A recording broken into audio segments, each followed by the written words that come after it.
Alright, so boom. You know why you're here. You see the title. Like the video, share it. I don't mention no names in my story times. So if you happen to be watching this and you feel like you're in this story time, well, just like every other story time, I'm gonna let the baby tell you how I feel. Hey, fuck it. Let's get into the video. So me and my ex decided to take a day trip to New York. So I drove to New York and almost didn't make it back. So I had just got my first car. You know how it is. First car, you wanna drive that bitch everywhere. It was a piece of shit 96 Buick LeSabre. So I just got this random idea to take a day trip to New York. So me and my ex, who was my girlfriend at the time, was spending the day together. I called her up like, yo, I'm about to come pick you up. She's like, what? How? Don't worry about that. Just know that I'm coming to get you. So I asked her, I'm like, you got anything to do today? She ain't had no plans per usual. So I'm like, all right, cool. I'm gonna go in the crib. I'm gonna grab a few things and then we gonna take a drive. She's like, all right, bet. So I came in the crib, grabbed the portable charger and my laptop. Now my car had no stereo system, just something to put tapes and CDs in. And I had 2 CDs, a Vybz Kartel mixtape and Take Care by Drake. So we driving, and you know how girls be. When they with they men, they just be out in la la land. You know, we be focusing on everything around us, right? If I keep going the same speed and that man walking through the street, it's definitely gonna be an accident. And girls just be sitting there like, wait, should I put my finger in the cigarette lighter? Eventually she looks up, she sees a sign. Sign says New York. So she's like, are we going to New York? And I look at her like, yeah. Oh, wow. So we driving there, and I had that Vybz Kartel mixtape on repeat. And went through every song 3 times. And she was just like, do you think we could listen to something else? She picks up the Take Care album, changes that bitch immediately. So now on the way there, we bumping. Says she want a photo, you already know though. Mind you, we left kind of late. It was probably like 7 o'clock. So we get to New York probably about 10:30. 11. So we like halfway there. I stopped for gas. I let that bitch run to almost E. I had $40 to my name. Yes, $40. At the time, gas prices wasn't high, so it got me to a full tank. So it's nighttime. We get to New York, and she was like, well, we're here. Like, what makes you say that? She's like, cause it dead smell like rotten eggs. Once you cross that border to like the Bronx.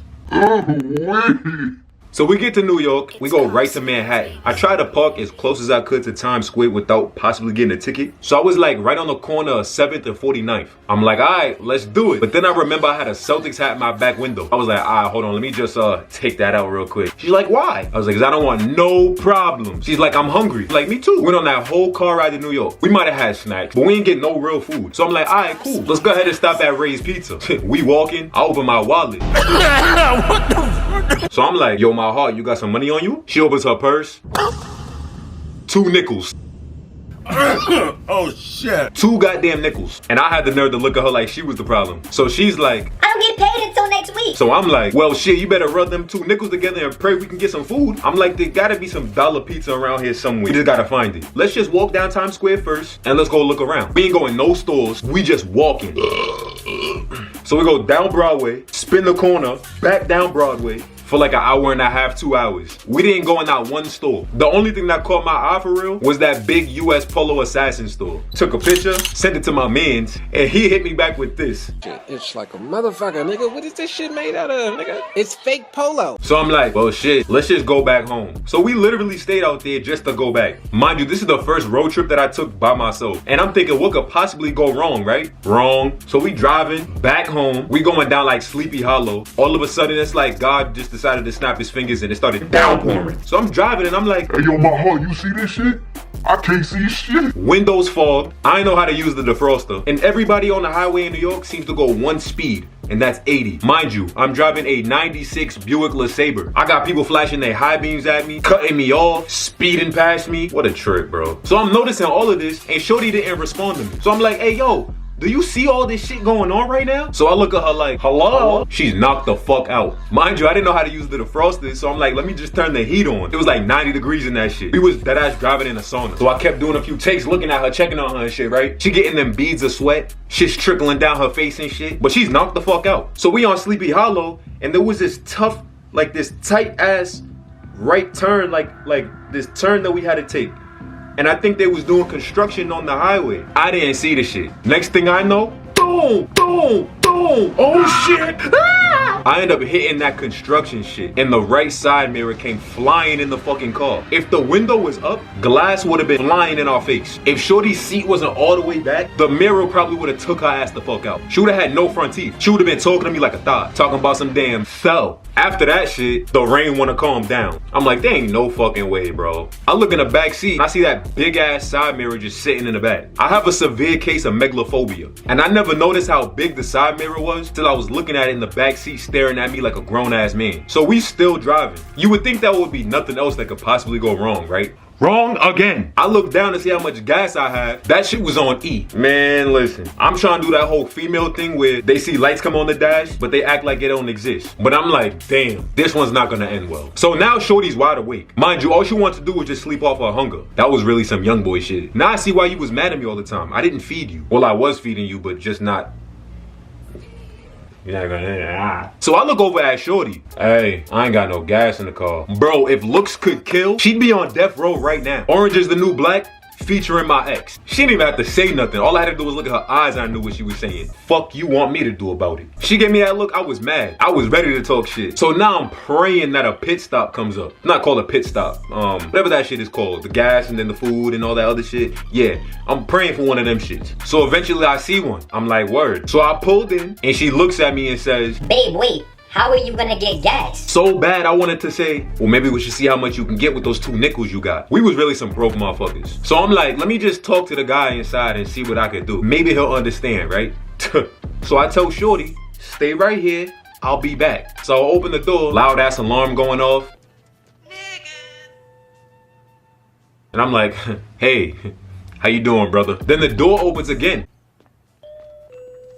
Like, why the fuck it didn't make that noise for me? I look over, it's Shorty. I'm like, damn, didn't I just tell her to stay in the car? So she stands right next to me, so we looking like 2 homeless motherfuckers. Please, sir, I want some more. Listen, sir, I ran out of gas, trying to get back to Boston. I have no money. If you could please do something to help me, it would be greatly appreciated. So he looks at me, looks at my girl, up and down, looks back at me.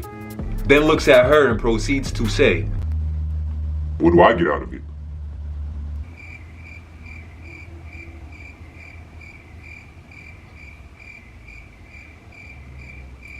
I was stuck like a motherfucker. So I look at Shorty, look at him, look at Shorty, look at him.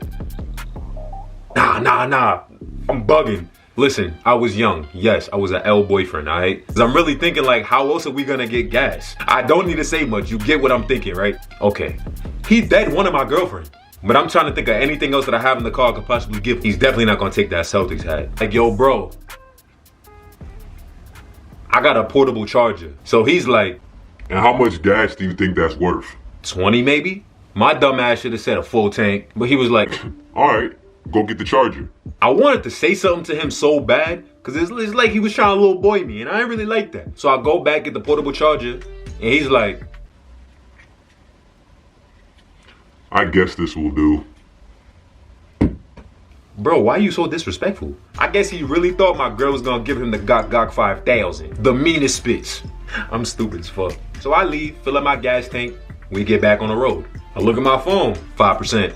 Whole time I'm using GPS. So I look at Shorty like, yo, my phone's about to die. She was quiet as shit. Mind you, the Take Care tape is still playing. All of a sudden, the lyrics just got really loud. I'm just saying you can do better. It was almost like Shorty was saying that to me. Maybe it was my conscience, I don't know, but that shit was crazy. Shorty phone on 10%. My phone ended up dying. So now we're using GPS on her shit. Luckily, we're back in Massachusetts. So I ask her like, how long till we get to my crib? Soon as she unlocks her phone, It says, my phone died. so I'm driving hoping for the fucking best. And I'm looking around like, okay, I think I know this area. Looks mighty familiar. We was in West Roxbury. Had just drove by the school. Westy! So luckily, I knew my way home. Pulled up to the crib, tired as shit. Yes, I drove there and back. Shorty had no L, didn't even know how to drive, so that wasn't happening. Pulled up to the front of the crib, looked at this big ass nigga sitting in the back, the side mirror. As soon as we get in the crib, we knocked the fuck out. just happy that we made it back. Next morning we wake up, first thing we do is look at each other, start dying. Why the fuck did we do that? L plan, the worst thing I could have possibly done. One of the most immature things I could have possibly done. Drive to New York, no plan, no money. Have a shorty with me, no money, in a 96 Buick LeSabre, and stay for 2 hours. Like, bro, if you like this story time, share it. Leave a like. Throw a zombie emoji in the comments to join the zombie gang. Boom! Singing like a lullaby. Give a fuck how you feel. I'm from a rock solid deal. Nigga, you know I'm for real. I stay with shooters, them niggas retarded. We really might go through a drill off a pill. Give a fuck